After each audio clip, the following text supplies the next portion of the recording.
La travesía del letrado, en ocasiones angosta, no solo conoce del estudio bajo el flexo y erudición a golpe de jurisprudencia, pues se anda en juzgados, donde afloran los peores instintos, sobre dimensiones de ego y juegos más mundanos que divinos. Hoy charlamos con Luis Romero, prestigioso abogado penalista y doctor en Derecho hispalense, que sabe de la gloria del derecho, al igual que de sus miserias y juegos filibusteros. Muy buenas tardes, Luis. Hola, buenas tardes, Pablo. Encantado de tenerte aquí, muchas gracias por atender la llamada de Economist and Juris, por extensión la llamada de la abogacía, entre otros operadores jurídicos. ¿Cómo estás, lo primero? Pues muy bien, encantado de estar en Madrid, porque como colegiado del Ilustre Colegio de Abogados de la Abogacía de Madrid, al igual que el de Sevilla, pues estoy entre Madrid y Sevilla, y entre Sevilla y Madrid desde hace ya muchos años. Muy bien. Eres un abogado con una trayectoria muy amplia, muy dilatada. ¿Has tenido proyección mediática quizá por defender o por estar inmerso en procedimientos asociados a casos mediáticos? No queremos poner ejemplos, pero ya te conocíamos. Pero este verano has adquirido una dimensión quizá distinta, podríamos decir que superior desde el punto de vista mediático, por un juicio conjurado que tuvo lugar en la Audiencia Provincial de Sevilla. Denunciaste ante algunos medios de comunicación, por ejemplo Confilegal, que fue el medio que se ha especializado en esta cuestión y que ha profundizado quizá con mayor tino, que hubo una serie de arbitrariedades en este procedimiento y que hubo faltas de respeto, vejaciones y cuestiones algo más que indeseables, ¿no?, desde el punto de vista procesal. ¿Qué sucedió? Cuéntanos. Bien, como tú bien has dicho, Pablo, desde el año 2000-2001, cuando yo llevaba unos 10 años ejerciendo, pues tuve mi primer juicio aquí en Madrid, en la Audiencia Nacional. Fueron 3 semanas de juicio y, bueno, para mí fue una experiencia inolvidable, porque estuve con compañeros, abogados penalistas, ¿no?, muy conocidos y que, digamos, los consideré mis maestros, y yo siempre había querido tener despacho en Madrid. Es verdad que por tener despacho en Madrid, aparte de Sevilla, pues me han contratado y han confiado en mí clientes, pues, en casos muy conocidos, ¿no?, como el caso del Asiento Ortega Cano, Espanel, Nueva Rumasa, ahora en el caso Púnica, ¿no?, y otros, bueno, pues muchos juicios conjurados que he llevado, y desde casos de asesinato hasta blanqueo de capitales, un ETENET, etcétera. Respecto a lo que me preguntas, Pablo, a lo mejor cualquiera que me oyera decir, ¿no?, que este ha sido el juicio al que te refieres, el día 20 de junio y siguiente, en la Audiencia Provincial de Sevilla, sesión cuarta, ante el Tribunal del Jurado, y que yo dijese, y digo, y mantengo, que es el juicio, ¿no?, donde más se han vulnerado los derechos de mi defendido, donde no ha habido un proceso con todas las garantías. 20 años, ¿no? Estaba acusado de Efectivamente. Acusado de asesinato, la Fiscalía le solicitaba 20 años de prisión por un asesinato con la agravante de parentesco. Y yo, confiado, y muy recientemente he celebrado mi juicio en la Audiencia Provincial de Jaén con una magistrada presidenta, que la tengo que felicitar por el trato propio de un Estado de Derecho, donde se nos ha permitido a todas las partes la libertad de expresión. No se nos ha interrumpido, menos en alguna pregunta que, como es natural, y en un juicio que dura una semana, pues siempre puede haber alguna pregunta repetida, alguna pregunta que bueno, pueda ser por su señoría declarada impertinente, y ante las que yo no suelo ni siquiera protestar, al no ser que, como es natural y porque los jueces no son infalibles, pues tengamos que decir los abogados defensores: señoría, con el debido respeto, protesto, puesto que entiendo que esa pregunta es correcta. Pero en este juicio, cuando yo estoy ante el jurado, que son los jueces populares, haciendo mis alegaciones previas y mirándolo a ellos, no al magistrado presidente, que debe estar, digamos, en un segundo nivel y en una actitud más pasiva, como un árbitro. Cuando yo voy por el minuto 23, yo no iba a hablar más de 40 minutos, 45, en mis alegaciones previas. Su señoría me interrumpe, pero no como tiene que ser el trato de un juez, educadamente y con corrección, porque la única diferencia... Es una formalidad procesal también, incluso para la interrupción. Sí, porque están los 9 miembros del jurado y los 2 suplentes. Los 11 miembros del jurado que hay allí están viendo al abogado, y yo tengo a mi izquierda a mi defendido, por cierto, en una silla mucho más bajo que la de las demás partes, con una discriminación importante. Pero cuando yo estoy mirando los juicios del jurado, a los jueces del jurado, que son los que van a emitir el veredicto, es decir, los auténticos jueces y el Tribunal Popular, su señoría en el minuto 23 Me dice, letrado, la señora fiscal siempre era la señora. El letrado, no por mí, Luis Romero, sino porque lo exige la Ley Orgánica del Poder Judicial, la Ley de Enjuiciamiento Criminal, aparte del Estatuto de la Abogacía y nuestro Código Deontológico. Respetemos a los jueces y los jueces nos deben de respetar a nosotros y tener el mismo trato, todas las partes. Entonces, en este juicio, ya termino, Pablo, se ha vulnerado el derecho a un proceso con todas las garantías, la tutela judicial efectiva y, muy importante, no se ha respetado la imparcialidad objetiva del juez. Luego hablaremos de lo troncal de esta cuestión y lo que ha tenido más resonancia mediática, que es la ausencia de grabación o el vicio de la grabación, pero por ahora vamos a centrarnos en esa irregularidad por parte del magistrado en el trato al abogado, que parece ser una constante, ¿no?, en esa dinámica, en esa interacción entre los abogados y los jueces. Se denunció mediáticamente, o denunciaste mediáticamente, mejor dicho, chanzas e incluso vejaciones. Bueno, voy a poner el ejemplo, ¿qué consiste, por ejemplo, esa chanza? ¿O hubo incluso una burla hacia ti en el juicio? Vamos a ver, son tantos los momentos, ¿no?, en los que yo como abogado me sentí humillado, pero no como persona, sino en tanto que se pisotea, ¿no?, el derecho de defensa y se va al acoso y derribo del abogado defensor, se está pisoteando al justiciable, al defendido. Y pongo varios ejemplos. Lo que usted se refiere a esa chanza, mofa, incluso morisqueta podemos llamar, es algo que yo no veía, pero que después en los recesos y a la finalización del juicio, o al inicio, el día siguiente, de las 5 sesiones, me lo contaban mis 5 alumnas que estaban allí en la audiencia pública y otras asistentes al juicio. Qué vergüenza, váyate la señora fiscal. Bueno, pero ¿qué ha pasado?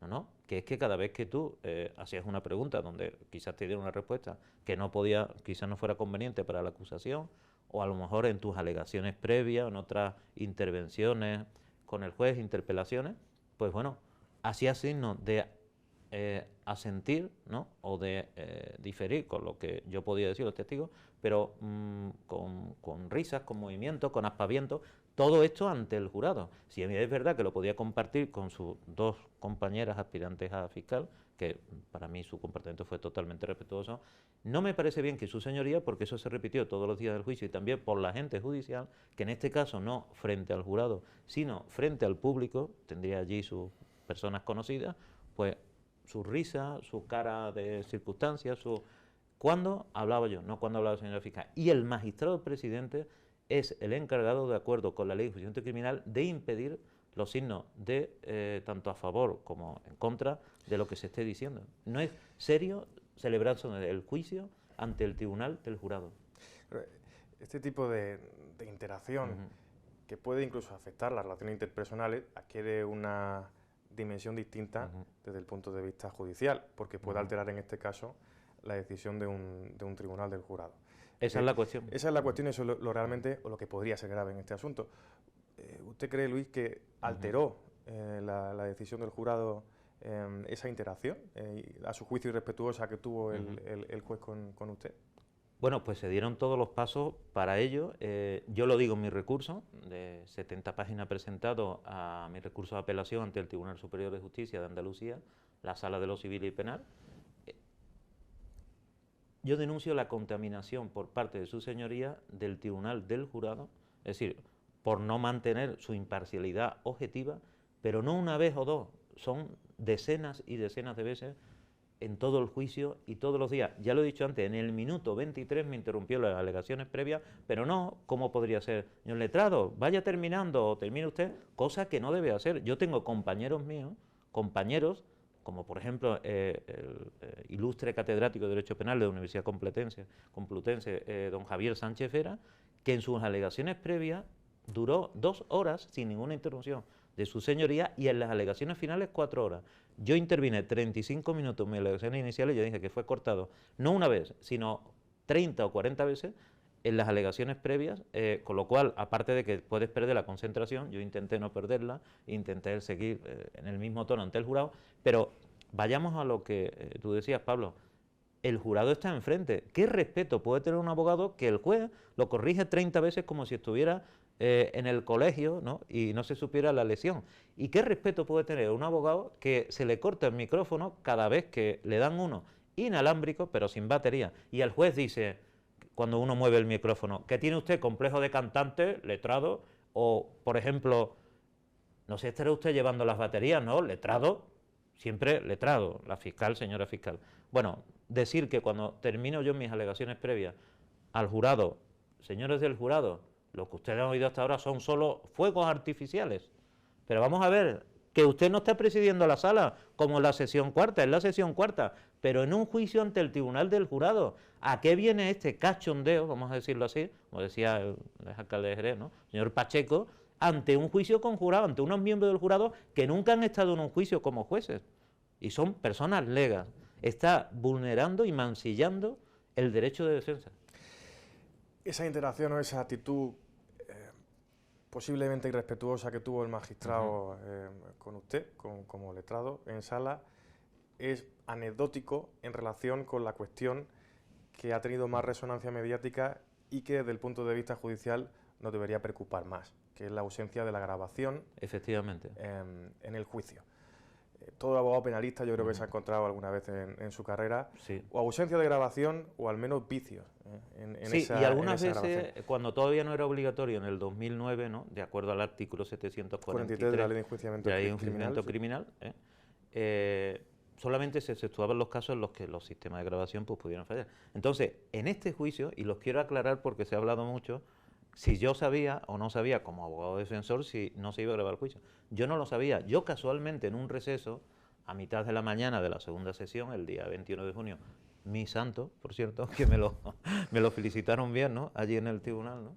Ese día, hablando con su señoría en receso, le dije, mire señoría, no se está respetando el principio de igualdad de parte y tal. Me dijo su señoría que eso eran imaginaciones mías y tal, y usted, ¿no?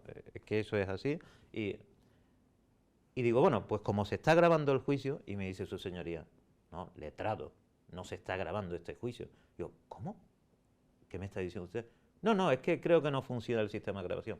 Lo que yo no sabía en ese momento era ni que no se estaba grabando nuestro juicio, ni tampoco que no se habían grabado ninguno de los aproximadamente 300 juicios desde el año 2009 en Sevilla, es decir, ninguno desde 1997 que comenzaron los juicios de jurado. Y termino, don Pablo, diciéndole lo siguiente. Yo comencé a grabar en ese momento en mi teléfono móvil, en la grabadora, y tengo grabado desde ahí, desde la mitad de la segunda sesión hasta el final, hasta la emisión del veredicto. Pero tuve la suerte que una de mis 5 alumnas del máster de acceso a la abogacía de la Universidad de Sevilla, al yo salir y comentar que qué lástima que yo no lo supiera el primer día, la ausencia de grabación, tenía grabado, pero además con mejor sonido que yo, y muy claro el primer día. Y termino. Hay un decreto que dice el señor Lack, con todos los respetos, el letrado judicial. Sí, preferimos no decir nombre y no poner... No, por supuesto. En el foco a gente que también tiene derecho a guardar su presunción de inocencia, a quien no queremos acusar, porque es su versión, a la cual le damos toda la verosimilitud, pero hay otra parte que no queremos. Totalmente de acuerdo. Y quiero aclarar, se ha dicho que a mí me notifican la semana anterior al juicio, es decir, comenzamos un lunes y el miércoles, un decreto del señor letrado judicial donde acuerda que el juicio no se va a grabar. Lo cual, vamos a ver, primero es contra lege, ¿no? Y hay que aclarar que el letrado judicial no tiene un derecho de opción para grabar o no grabar. Y además, un decreto, estamos hablando de, no un decreto ley, un decreto del señor secretario que tiene unas competencias muy determinadas. No, su señoría sería quien primero le tendría que haber dicho, hombre, si es obligatorio, lo dice el 743. Claro, como en la audiencia de Sevilla, según algunos compañeros, es costumbre no grabar los juicios, entonces... Se ha construido como fuente del derecho no grabar. Claro, y termino, don Pablo, diciendo lo siguiente. El secretario judicial, es decir, el LAG, a este letrado no le notificó ningún decreto que expresara en su parte dispositiva, manifestara que el juicio no se iba a grabar. Lo único que dando muchas vueltas y en sus 4 páginas decía, porque bueno, parecía, ¿no? La parte contratante de la parte primera del camarote de los hermanos Mar, con todo el respeto, ese decreto, ese supuesto decreto, es más, no se notificó en la forma habitual y no tenía la forma y el contenido que debe tener. y en ningún momento decía en su parte dispositiva el juicio no se va a grabar. Lo que decía era que se tomaría hasta por el señor secretario y con la ayuda de una estenotipista. Por aclarar y proponer en contexto esta cuestión, podemos recitar el artículo 743, sin tampoco andar en la ley, porque en este caso entendemos que es meridianamente claro y además tiene un refrendo jurisprudencial manifiesto que podemos citar. Y reiterado que también podemos citar. ¿No? Dice el artículo 743, el desarrollo de las sesiones del juicio oral se registrará en el soporte apto para la grabación y reproducción del sonido y de la imagen. El secretario judicial deberá custodiar el documento electrónico que sirva de soporte a la grabación. Las partes podrán pedir a su costa copia de las grabaciones originales. La ausencia de grabación también podía o podría generar ese tipo de interacciones irrespetuosas entre un juez y un abogado. Precisamente la grabación es una garantía para que se respete los derechos del letrado cuando entra en sala. Efectivamente, como han dicho, bueno, numerosas sentencias del Tribunal Supremo, del Tribunal Constitucional y recientemente, bueno, el Tribunal Superior de Justicia de Castilla y León, la Sala de lo Penal, hace escasos meses, en el 2022, en primero de 2022, que ha anulado juicio, no por la ausencia de grabación, que es muy poco habitual, ¿no? Algo excepcional, sino por defecto en las grabaciones de algunas declaraciones, algunas intervenciones. Pero por todas las sentencias me quiero referir a donde fue ponente la magistrada doña Ana María Ferrer, la de 11 de julio de 2017 de la Sala Segunda del Tribunal Supremo, que meses antes dicha sala, en un pleno no jurisdiccional, se había pronunciado sobre la obligatoriedad de grabar todos los juicios. Pues esa sentencia de 11 de julio del 2017 declara nula un juicio de una sentencia de la Audiencia Provincial de Cádiz porque había defectos en la grabación.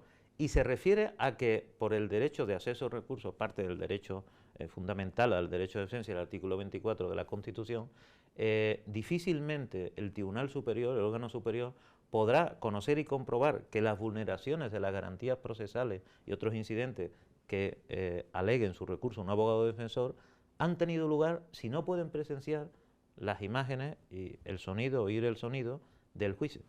Claro. Hay quien se preguntará, Luis, que bueno, puede ser un ejemplo esporádico o aislado de su carrera profesional o supone para usted una constante el hecho de haber tenido este tipo de problemas, ¿no? con los jueces. ¿Ha tenido muchos problemas con los jueces o esto supone una anécdota en su carrera profesional? Pues no.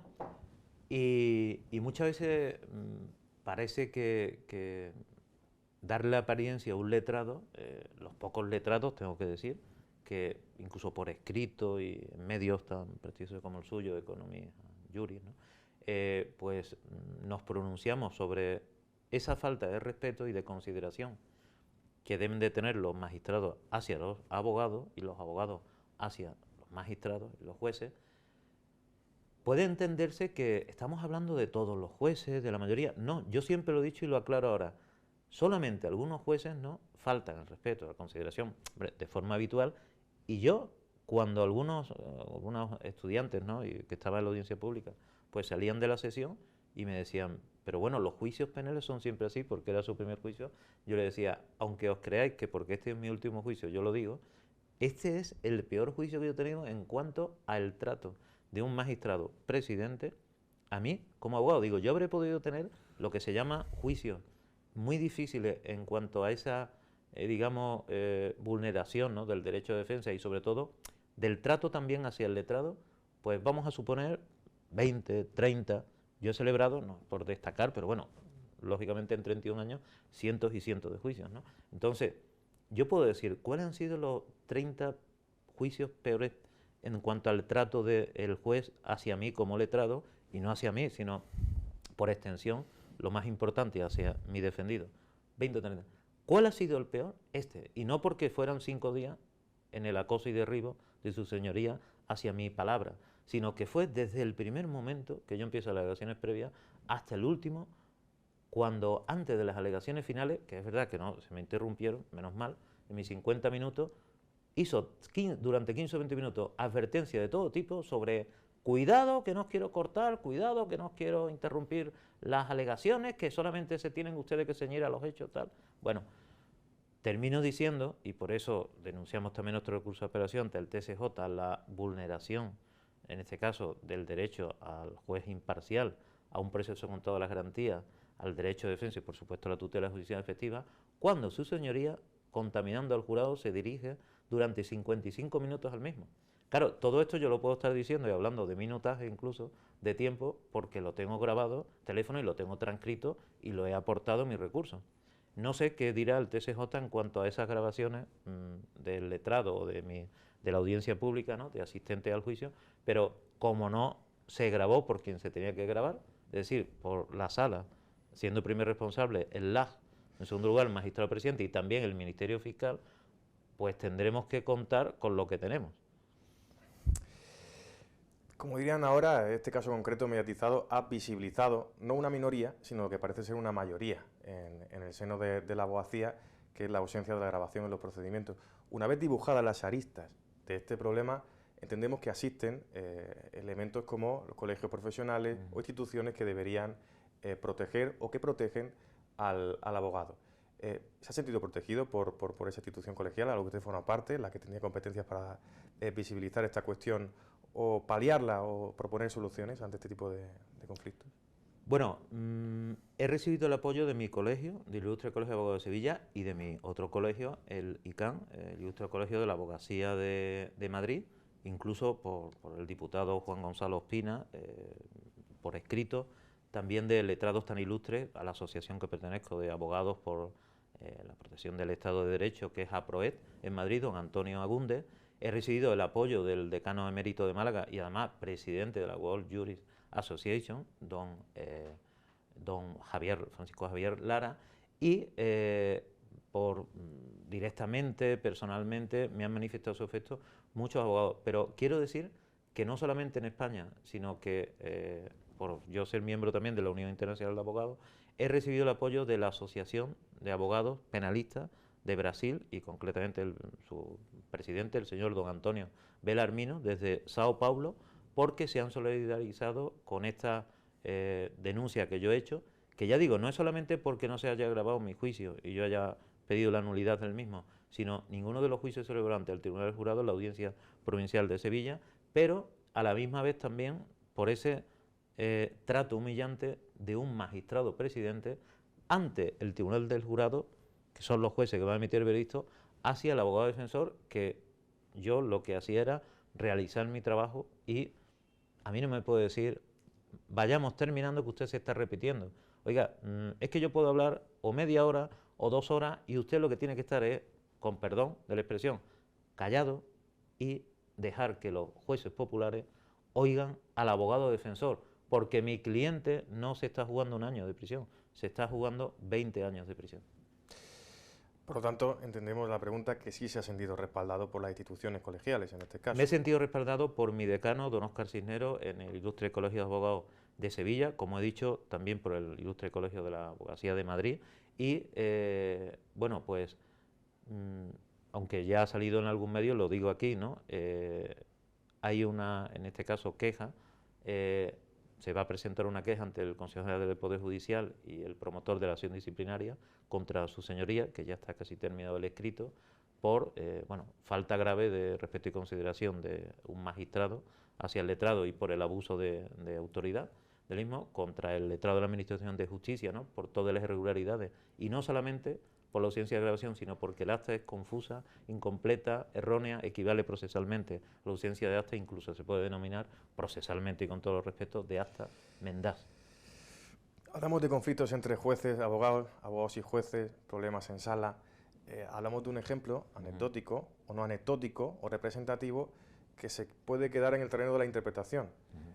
Por lo tanto, para aterrizar la cuestión, quizá algún elemento demoscópico, como dirían algunos científicos, nos podría sacar del atolladero, ¿no?, para arrojarlo sobre la cuestión. Hace un año Economist & Juris realizó una encuesta, entendemos que representativa, más de 1000 personas respondieron a las preguntas que planteábamos y extrajimos los siguientes datos en relación a estos problemas, ¿no?, existentes entre la abogacía y la judicatura y entre la abogacía y otros operadores jurídicos como los letrados de la Administración de Justicia. El 60,4% de los abogados suspenden a los jueces en cuanto al trato personal, 60,4%. El 62,7% reconoce haber tenido en alguna ocasión un conflicto con un letrado de la Administración de Justicia y a su vez el 61,4% de la abogacía suspenden a los letrados de la Administración de Justicia. Una vez ya delineado el problema, ¿cómo cree que se podría atajar esta situación? Quiero aclarar nuevamente, como dije antes, por la pregunta que usted me hizo, don Pablo, que... No me don, por favor. Pablo, muchas gracias. Yo he tenido pocos problemas con jueces, bueno, muchos problemas con, por supuesto, en la oficina judicial, con los funcionarios, pero yo sé que no tienen ellos la culpa, ¿no? Porque por arriba está el magistrado, ¿no? De cada juzgado, o cuando es una sala de, en mi caso, por mi especialidad, de lo penal, ¿no? Pues el tribunal y el magistrado presidente, ¿no? O el LAJ. Problemas cuando un abogado se persona en un procedimiento, una diligencia previa. ¿Cómo va a poder empezar a ejercer la defensa si no tiene copia del expediente? ¿Podemos creernos que se tarda de media 3 o 4 semanas en muchos juzgados, o hasta 2 meses y nos dice, espérese a que le tengamos por personado? Oiga, que mi cliente necesita en 24 o 48 horas que el letrado conozca que es lo que está defendiendo. Por eso digo que en general Administración de Justicia hay problemas, pero yo siempre digo que cuando depende del juez son solamente algunos jueces, que la mayoría son educados, respetuosos con el letrado, y nos dan el trato que tenemos que debemos recibir, y nosotros le damos a ellos. Hay jueces que dan los buenos días y no te responden, ¿no? Y que no recibe el trato del que debes recibir, pero bueno, los jueces son personas. Y por último, en cuanto a la encuesta tan importante que Economies and Juris, ¿no? Ha realizado recientemente.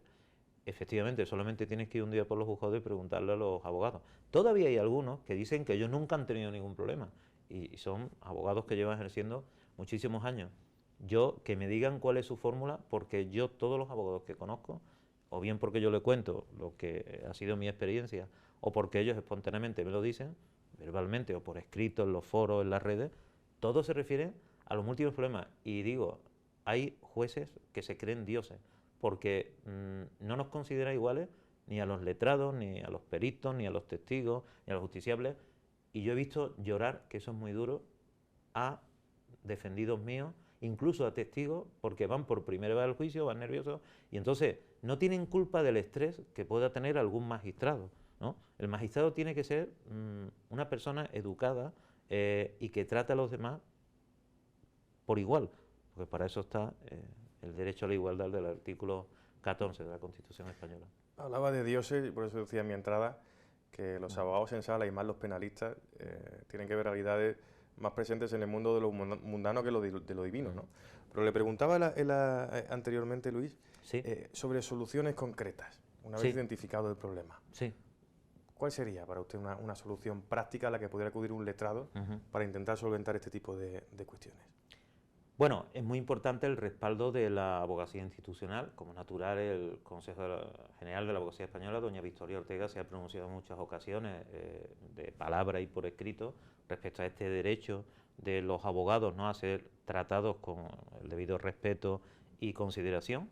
Lo dice la ley orgánica del Poder Judicial, la ley de enjuiciamiento criminal y nuestro Estatuto General de la Abogacía, así como el Código Deontológico, pero lo dice la Constitución, porque al defender, al proteger el derecho de defensa y a que no suframos indefensión, naturalmente, si se está pisoteando al abogado defensor y al derecho de defensa, pues no se está cumpliendo con lo previsto en la ley, pero además es lo lógico, porque estamos en un estado de derecho social y democrático, y entonces no se puede actuar como en épocas predemocráticas y como si estuviéramos en países como en Venezuela, Nicaragua o Cuba, ¿no?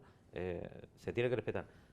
La solución está, aparte, naturalmente, de nuestro Consejo General, en todos los colegios de abogados, que muchos, como el ICANN, o el Ilustre Colegio de Abogados de Sevilla, tienen buzones de quejas y tienen una comisión para las relaciones entre los abogados y la Administración de Justicia, que reciben quejas de los juzgados. Pero lo que no puede ser es que cuando se presenta este tipo de denuncias, que cada vez son más numerosas por los abogados, porque se dan cuenta que no se puede uno permanecer callado, entonces el colegio tiene que actuar realmente, pero no solamente en que se comunique al presidente de una audiencia provincial, al juez decano, al presidente de la sala que corresponde al tribunal, sino que se haga un seguimiento, y si ese juez es denunciado, se han presentado quejas contra él de forma reiterada, entonces sí que hay que insistir más en que eso se corrija, porque a lo mejor es que ese juez no está preparado para llevar a cabo su labor jurisdiccional.